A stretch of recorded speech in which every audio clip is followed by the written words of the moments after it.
110ویں آیت جا ضرور دیکھنا. وَإِسْتَخْلُقُ مِنَ الطِّينِ كَهَيْئَةِ الطَّيْرِ بِإِذْنِي فَتَنْفَخُ فِيهَا فَتَكُونُ طَيْرًا بِإِذْنِي وَإِذْ تُبْرِئُ الْأَكْمَحَ وَالْأَبْرَصَ بِإِذْنِي وَتُخْرِجُ الْمَوْتَى بِإِذْنِي. اس پڑھے لکھے مجمع میں اذن کا ترجمہ کرنے کی ضرورت نہیں ہے. اذن کے معنی اجازت.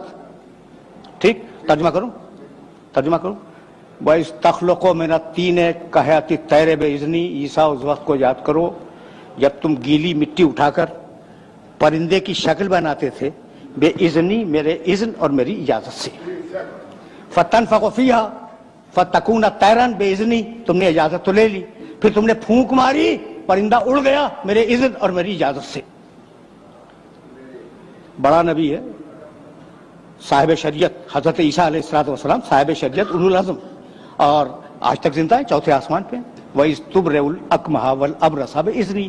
عیسیٰ تم نے کوڑھی انسان کو اچھا کیا میرے اذن اور میری اجازت سے.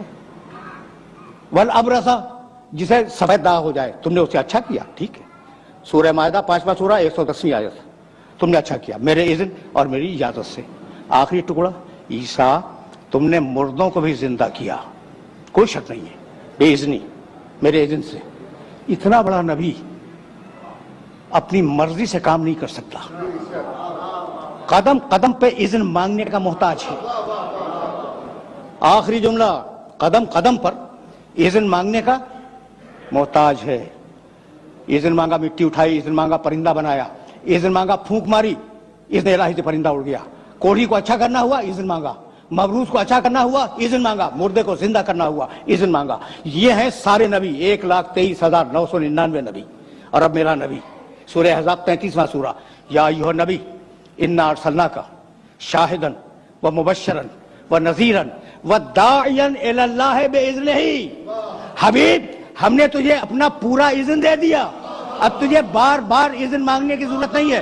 سورج پلٹا دے تیری مرضی چاند کو توڑ دے تیری مرضی ستارے کو اتار لے تیری مرضی گو سے کلمہ پڑھوانے تیری مرضی سنگریزے سے تسبیح کروانے تیری مرضی کسی کو کندھے پہ بلند کرنے تیری مرضی کسی کو سینے سے لگانے تیری مرضی.